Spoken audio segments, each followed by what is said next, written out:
हम मीनू झा गोर लगै छी समस्त मिथिलावासी के। एकटा बेटी विवाहक गीत लऽ कऽ उपस्थित छी, संग में श्रुति झा सेहो छथि। धन्यवाद। जय मिथिला, जय मैथिली। जाहि दिन आहे बेटी तोहे अवतरला, ताहि दिन भेल विषमाद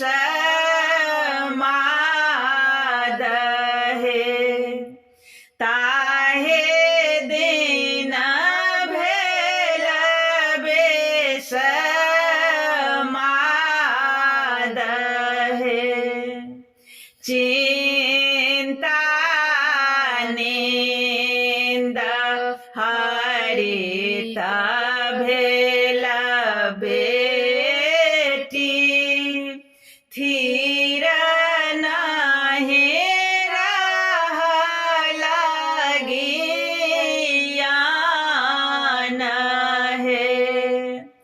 थीर नाही रहल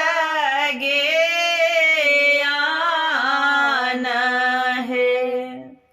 पुत्र जो होइत बेटी बजैत बधावा, धिया क जनम विषमाद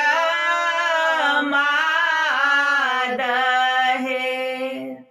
धिया क जनम विषमाद हे।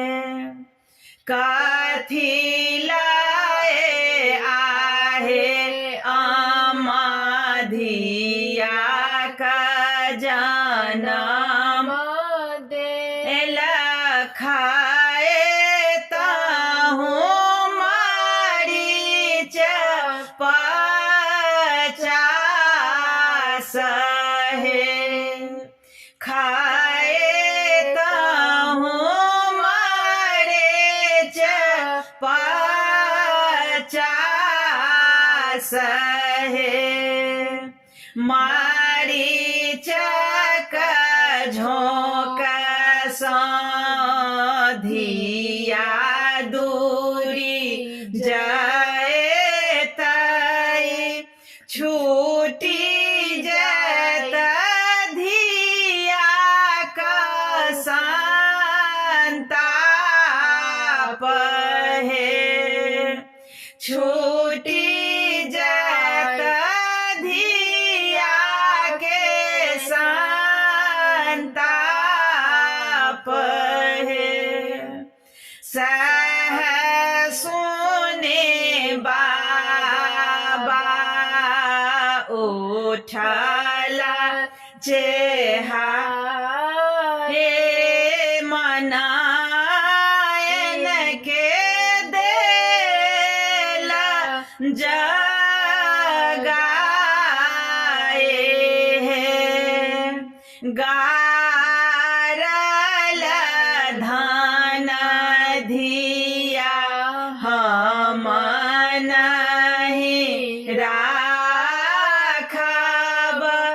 आब होयत धिया क बियाह हे। बान्हबिह बाबा पोखरे खुनबिह, धान के लगबिह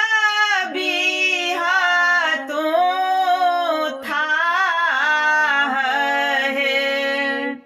हंस घुटुकी गेला कमल फल की गेला, जलबा में मारहिल को रहे। ई